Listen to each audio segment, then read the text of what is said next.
Kanchipuram Varamahalakshmi Silks, the Grand Banarasi Mela. First time ever in Hyderabad starting from November 1st.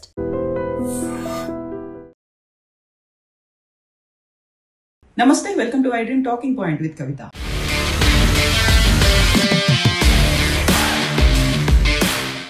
దేశ రాజధాని ఢిల్లీలో నిన్న సాయంత్రం జరిగినటువంటి భారీ పేలుడు 9 మంది మరణానికి కారణమైంది.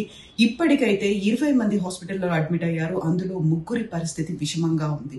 గంటలు గడుస్తున్న కొద్దీ ఏ ఉగ్ర సంస్థ కూడా ఈ పేలుడికి కారణం తామే అని, తమ పనే అనేటువంటి అనౌన్స్మెంట్ ఇప్పటిదాకా చేయనప్పటికీ కూడా ఫరీదాబాద్ లో మొన్న సాయంత్రం 2900 కేజీల మారణాయుధాలతో పాటుగా పేలుడు పదార్థాల తయారీకి ఉపయోగించేటువంటి కెమికల్స్ ని పట్టుకున్నారు. ఆ నేపథ్యంలోనే దానికి నిన్న సాయంత్రం జరిగినటువంటి బాంబ్ బ్లాస్ట్ కి మధ్య లింక్ ఏదైనా ఉందా అనే దానిపైన ఆరా తీస్తోంది ఇంటెలిజెన్స్ శాఖ. అట్ ద సేమ్ టైం నిన్న జరిగింది ఏ తరహా పేలుడు అనేది కూడా ఇప్పటికీ అంతుపట్టని వ్యవహారంగా ఉంది. నిన్న ప్రమాదానికి కారణమైనటువంటి I-20 వెహికల్లో 3 ప్రయాణిస్తున్నారు. రెడ్ ఫోర్ట్ కి సమీపంలో ఉన్నటువంటి మెట్రో స్టేషన్ దగ్గర గేట్ నెంబర్ 1 దగ్గర సిగ్నల్ దగ్గర క్రాస్ అవుతున్న సమయంలో ఆ కారులో పేలుడు సంభవించింది. ఆ కారులో ఉన్నటువంటి 3 చనిపోయారు. శరీర భాగాలు ఎగిరి పడిపోయాయి, ఛిద్రమైపోయాయి. అయితే ఇప్పటిదాకా జరిగినటువంటి బాంబ్ బ్లాస్టుల్లో పేలుడు జరిగిన ప్రాంతంలో ఒక భారీ గుంత అనేది ఏర్పడుతుంది. ఆ తర్వాత తెగిపడినటువంటి శరీర భాగాల్లో బాంబుకి సంబంధించి పేలిన తర్వాత ఉండేటువంటి పెల్లెట్స్ అంటే భాగాలు, శకలాలు అనేవైతే కనిపిస్తాయి. బట్ నిన్న ఈ 2 కూడా జరగకపోవడం అనేది ఇది సరికొత్త తరహాలో బాంబ్ బ్లాస్ట్లు చేయడానికి ఏదైనా వ్యూహం పన్నారా అనే దాని మీద కూడా ఇప్పుడు క్లూస్ టీమ్, ఇంటెలిజెన్స్ టీమ్ అక్కడ ఉన్నటువంటి ఆధారాలని సేకరించే పనిలో పడింది. యూజువల్ గా ఒక భారీ గొయ్యి అనేది ఏర్పడుతుంది, ఎందుకంటే అంత తీవ్ర స్థాయిలో శబ్దం ఏర్పడింది అని అక్కడ ఉన్నటువంటి స్థానికులు, అక్కడ ఉన్నటువంటి ఈ సంఘటన జరిగినప్పుడు చూసినటువంటి విట్నెస్లు అయితే చెప్తున్నారు. ప్రత్యక్ష సాక్షులు చెప్పిన దాన్ని బట్టి ఇప్పటిదాకా తాము అంత తీవ్ర స్థాయిలో ఒక సౌండ్ అయితే వినలేదు అని. అంత తీవ్ర స్థాయిలో సౌండ్ వచ్చినప్పుడు ఎందుకని అక్కడ గుంత పడలేదు అనే దాంతో పాటుగా ఛిద్రమైపోయినటువంటి ఆ 3 శరీర భాగాల్లో ఎలాంటి పెల్లెట్స్ కూడా లభించకపోవడం, ఇది సరికొత్త తరహాలో ఏదైనా ఉగ్రదాడి లేకపోతే బాంబ్ బ్లాస్ట్లకి వ్యూహం పన్నారా అనేది కూడా ఇప్పుడు ఐడెంటిఫై చేసే పనిలో పడ్డారు. నిజంగా 6 గంటల 55 నిమిషాలకు ఏం జరిగింది, ఎవరు ఈ పని చేశారు అనేది ఐడెంటిఫై చేసే పనిలో పడుతున్నారు. యాక్చువల్గా ఏం జరిగింది, 6 గంటల 52 నిమిషాలకి హుందాయ్ I-20 వెహికల్ మెల్లిగా వెళ్తోంది. రెడ్ ఫోర్ట్ సిగ్నల్ దగ్గరికి వెళ్లే సమయంలోనే ఆగింది, కొంచెం ముందుకు కదిలింది. ఆ సమయంలోనే పెద్ద బ్లాస్ట్ తో ఆ కారులో బాంబ్ బ్లాస్ట్ జరిగింది. 6 గంటల 55 నిమిషాలకు కరెక్ట్ గా ఇన్సిడెంట్ జరిగినటువంటి 3 నిమిషాలకే ఫైర్ డిపార్ట్మెంట్ కి ఒక కాల్ వెళ్ళింది. రెడ్ ఫోర్ట్ సమీపంలోనే బాంబ్ బ్లాస్ట్ అనేది జరిగింది, కారులో బాంబు పేలుడు జరిగింది అనేటువంటి ఫోన్ కాల్ ని 6 గంటల 55 నిమిషాలకు ఢిల్లీ ఫైర్ డిపార్ట్మెంట్ రిసీవ్ చేసుకుంది.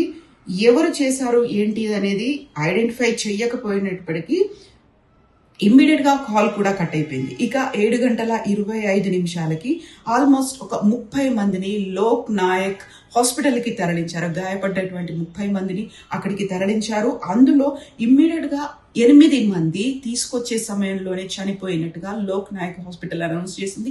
ఆ తర్వాత హాస్పిటల్ కి వెళ్ళిన తర్వాత ఒక వ్యక్తి మరణించారు. 7 గంటల 29 నిమిషాలకి అగ్నిమాపక దళాలు అంటే ఫైర్ టెండర్స్ అనేవి శకటాలు అక్కడికి చేరుకున్నాయి. అక్కడ జరిగినటువంటి అగ్ని ప్రమాదాన్ని కూడా అరికట్టాయి. యాక్చువల్ గా ఈ ఇన్సిడెంట్ జరిగిన తర్వాత 6 కార్లు దహనమయ్యాయి.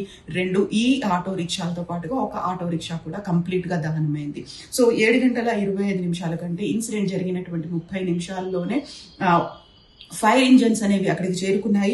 అక్కడ ఉన్నటువంటి తగలబడుతున్నటువంటి వెహికల్స్ లో మంటల్ని చల్లార్చాయి. ఇక 8 గంటల 28 నిమిషాలకి నేషనల్ ఇన్వెస్టిగేషన్ ఏజెన్సీతో పాటుగా నేషనల్ స్టేట్ కి సంబంధించి NSG టీమ్స్ కూడా అక్కడికి చేరుకున్నాయి, ఫోరెన్సిక్ టీమ్స్ చేరుకున్నాయి. అక్కడున్న స్పాట్ లో ఉన్నటువంటి ఎవిడెన్సెస్ ని కలెక్ట్ చేసుకున్నాయి. 8 గంటల 30 నిమిషాలకి home minister Amit Shah Lok Nayak hospital కి వెళ్లారు. అక్కడ క్షతగాత్రుల్ని పరామర్శించారు. యాక్చువల్ గా ఈ ఇన్సిడెంట్ జరగడానికి ఒక రోజు ముందుగానే 2900 కేజీలు అంటే ఆల్మోస్ట్ 3 కేజీల మందుగుండు సామాగ్రిని యాక్చువల్గా భారీ స్థాయిలో పేలుడు పదార్థాలని తయారు చేయడానికి ఉపయోగించేటువంటి వస్తువుల్ని ఐడెంటిఫై చేశారు. అది కూడా ఫరీదాబాద్ కి సంబంధించి నిన్న జరిగినటువంటి ఇన్సిడెంట్ కూడా హుందా i20 వెహికల్ కూడా ఫరీదాబాద్ అంటే హర్యానాకి రిజిస్టర్ గా ఉన్నటువంటి వెహికల్. దీంతో పాటుగా ఆ వెహికల్ అనేది గత సంవత్సరన్నర కాలంలో ఎంతమంది చేతులు మారింది అనేది కూడా ఐడెంటిఫై చేశారు.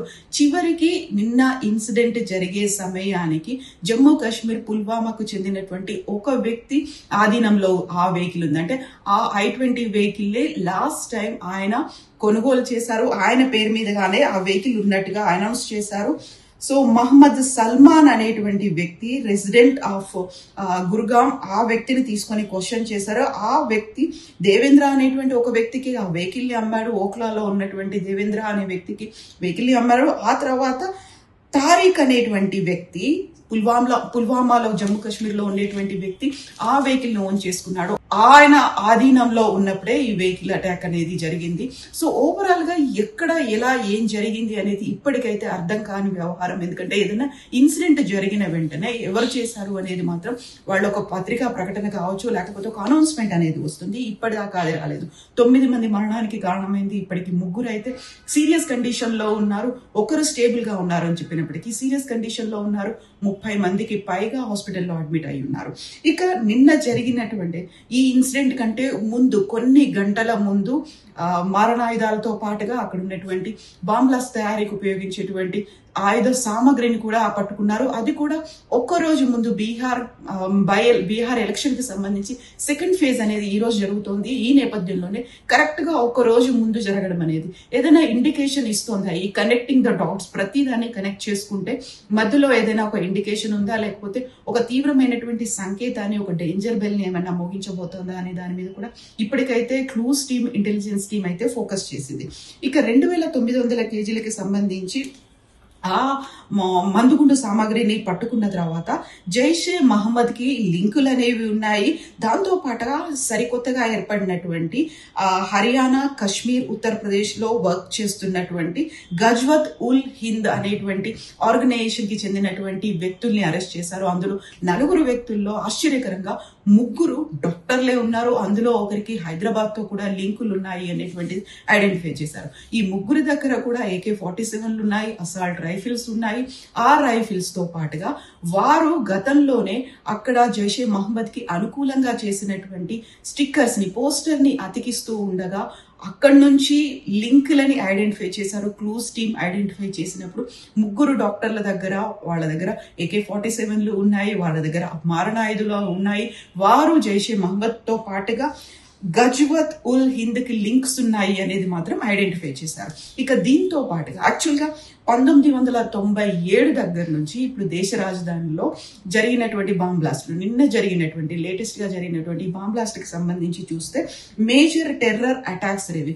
టెర్రర్ అటాక్ అనేది నిన్న ఐడెంటిఫై చేయకపోయినప్పటికీ టెర్రర్ లింక్స్ ఉండి ఉంటాయి అనేటువంటి అనుమానాల్ని కేంద్ర హోంశాఖ అయితే భావిస్తోంది. క్లూస్ టీమ్, ఇంటెలిజెన్స్ టీమ్ దానికి సంబంధించినటువంటి ఆధారాలు సేకరిస్తోంది. ఇక 97కి సంబంధించి 97 నుంచి టిల్ డేట్ వరకు జరిగినటువంటి యాక్సిడెంట్స్ ని, ఇన్సిడెంట్స్ ని, బాంబ్ బ్లాస్ట్లని కనుక చూస్తే సరోజినీ నగర్, పహర్గంజ్, గోవింద్పురిలో 1997లో బాంబ్ బ్లాస్ట్ జరిగితే 59 మంది చనిపోయారు, 155 మంది గాయపడ్డారు.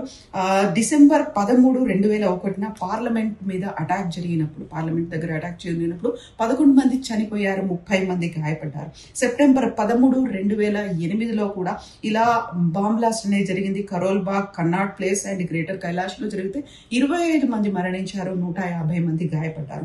ఇక సెప్టెంబర్ 27, 2008 ఫ్లవర్ మార్కెట్ మెహ్రోలీలో ఈ బాంబ్ బ్లాస్ట్ జరిగితే 3 చనిపోయారు, 21 మంది గాయపడ్డారు. సెప్టెంబర్ 7, 2011 హైకోర్టు ఢిల్లీ సమీపంలో జరిగితే 14 మంది మరణించారు, 88 మంది గాయపడ్డారు.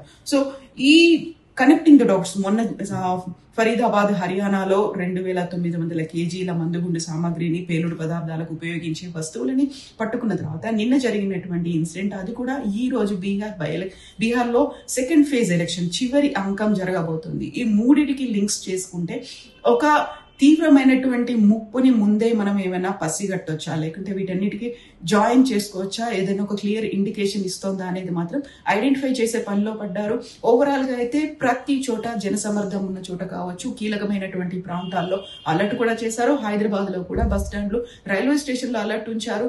పోలీసుల్ని అప్రమత్తంగా ఉండాలి అనేటువంటి సమాచారం కేంద్రం నుంచి అందింది. నిజంగా ప్రస్తుతం ఉన్నటువంటి సమాజం దేనికి ప్రయారిటీ ఇస్తుంది? ఆర్థిక సంబంధాల చుట్టూ మాత్రమే తిరుగుతుంది.